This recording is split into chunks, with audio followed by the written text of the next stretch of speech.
Guys, welcome back to my channel. Guys, আজকের ভিডিওতে অনেক মজার কিছু আছে জানো। ভেবেছিলাম আরও অনেক বেশি মজা করবো, বাট এবারটা হয়নি। কারণ কিছু কিছু কারণের জন্য।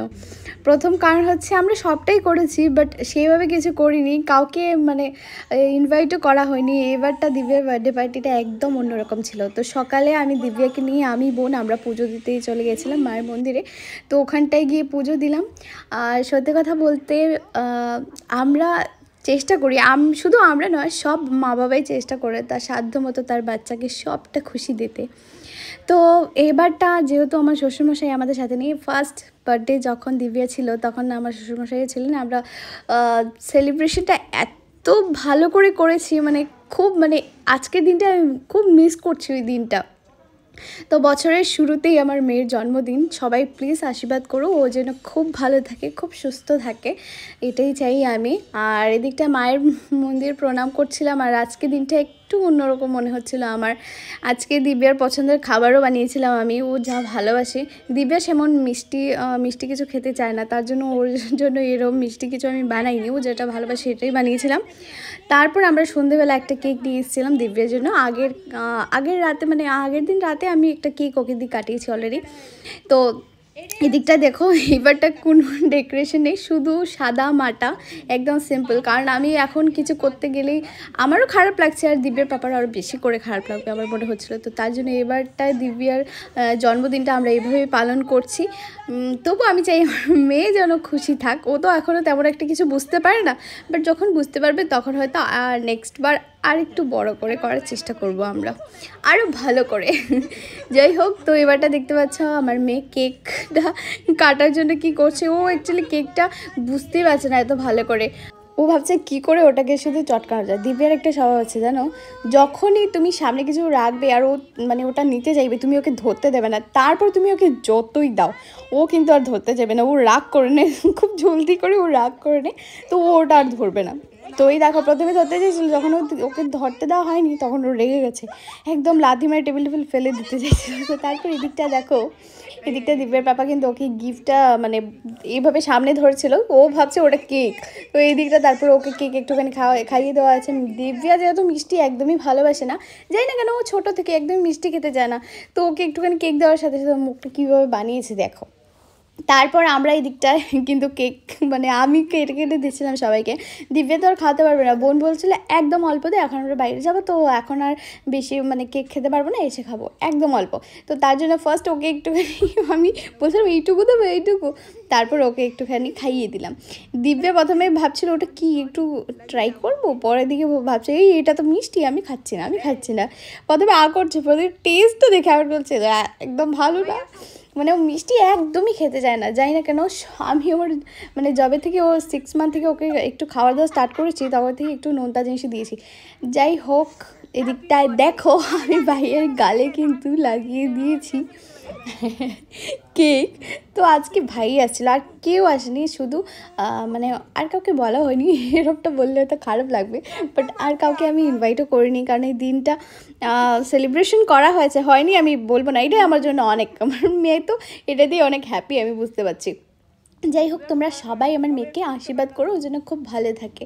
আমরা খুব মজা করেছি এই সময়টা, যতটুকুনি করা যায়। তারপর ভাবলাম দিব্যের পাপাকে একটু কেক খাইয়ে দেওয়া যাক।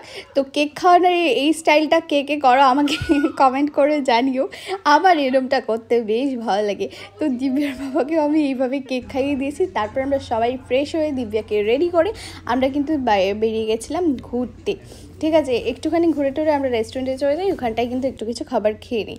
তো ফার্স্ট আজকে কিন্তু আমি এই দিকটা কিন্তু নিয়েছিলাম, অনেক কিছু আজকে অর্ডার করা হয়েছে। তো এই দিকটা দেখো, আমি ফার্স্ট টাইম কিন্তু এইখানটায় চিকেন ডিমসামটা খাচ্ছি। সত্যি কথা বলতে আমার কোনো লজ্জা নেই, সত্যি কথা বলতে আমি কখনোই লজ্জা পাই না। তো আমি কিন্তু এর আগে মোমো অনেকবার খেয়েছি, ডিমসামটা ফার্স্ট খেয়েছি। এটা দুটোর মধ্যে আমার তফাৎটা একটুখানি লেগেছে, এত বেশি নয়। তোমরা বলো যে এটা দুটোর মধ্যে তোমাদের তফাৎ কতটা লাগে, কোনটা বেশি ভালো লাগে। সত্যি কথা বলতে এটা অনেক টেস্টি ছিল, এটা ঠিক আছে, অনেক জায়গায় কিন্তু মোমো অনেক টেস্টি হয়, তো এটাও কিন্তু বেশ ভালোই লেগেছে। ভেতর থেকে পুরো জুসি ছিল, দারুণ লাগছিলো। সবাইকে আমি টেস্ট করিয়েছি, আর আমি নিজেও খুব এনজয় করে খেয়েছি। যাই হোক, আর কি ছিল জানো, আজকে আমরা যাই অর্ডার করেছি সবাই কিন্তু সবার কাছ থেকে একটুখানি শেয়ার করে নিয়েছি। মানে সবার অন্য অন্য অর্ডার ছিল, বাট সবাই কিন্তু শেয়ার করে খেয়েছি, সবাইকে টেস্ট করিয়েছি। তারপর এই দিকটা দেখো, দিব্যা কিন্তু এই দিকটা ফোনে ব্যস্ত। ও মনে হচ্ছে সোফায় একদম শুয়ে থেকে একদম ঘরেই আছে, ও ফোন নিয়ে একদম ব্যস্ত। যদি একটুখানি ফোন দিই না, অনেকে বলবে কেন ফোন দিচ্ছ, তাহলে কিন্তু এই রেস্টুরেন্ট আর থাকবে না। মানে একদম ঘুরে টেবিলের উপর উঠে যা দুষ্টুমি করা শুরু করবে, তখন আর আমরা এখানে আর বসতে পারবো না, আমাদের রেস্টুরেন্ট থেকেই মনে বের করে দেবে।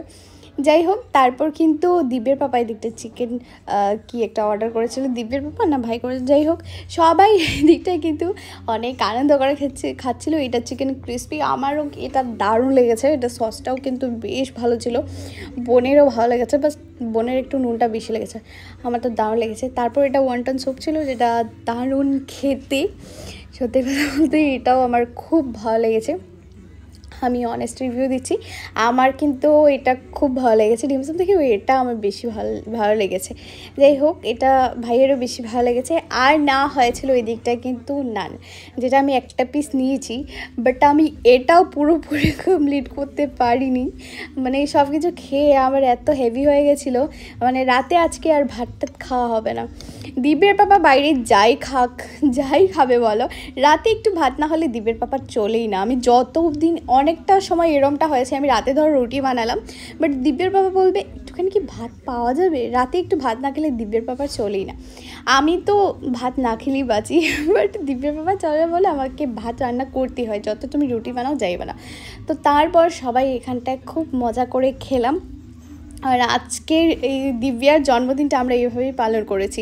সত্যি কথা বলতে বাইরে ঘুরে টুরে এই দিকটা যে আমরা অনেক কিছু খেয়েছি, বাট দুঃখ শুধু একটাই যে আমার মেয়েটা কিছু খায়নি, যার জন্মদিন সে কিন্তু এইসব কিচ্ছু খাচ্ছে না। সত্যি কথা বলতে আমি বাইরের কিছুই দিব্যাকে খাওয়াই না, সব কিছু আমি হোমমেড নিজে তৈরি করে যা রান্না করি আমার মনে হয় সেটা খাওয়ানো ভালো, বেশি টেস্টের দরকার নেই। আর ঘরে বানানো খাবারগুলো সবসময় টেস্ট হয়, সেটাই আমি মনে করি।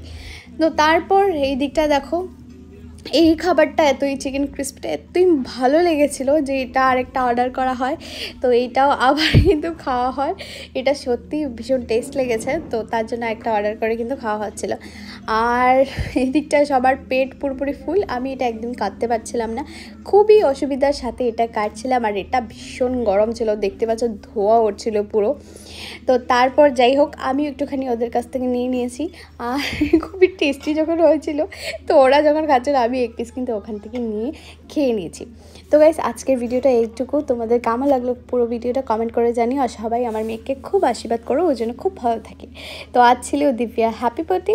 তো টাটা গাইস, সবাইকে অনেক অনেক ভালোবাসা, আবার ফিরেছি নতুন ভিডিও নিয়ে। Tata, by.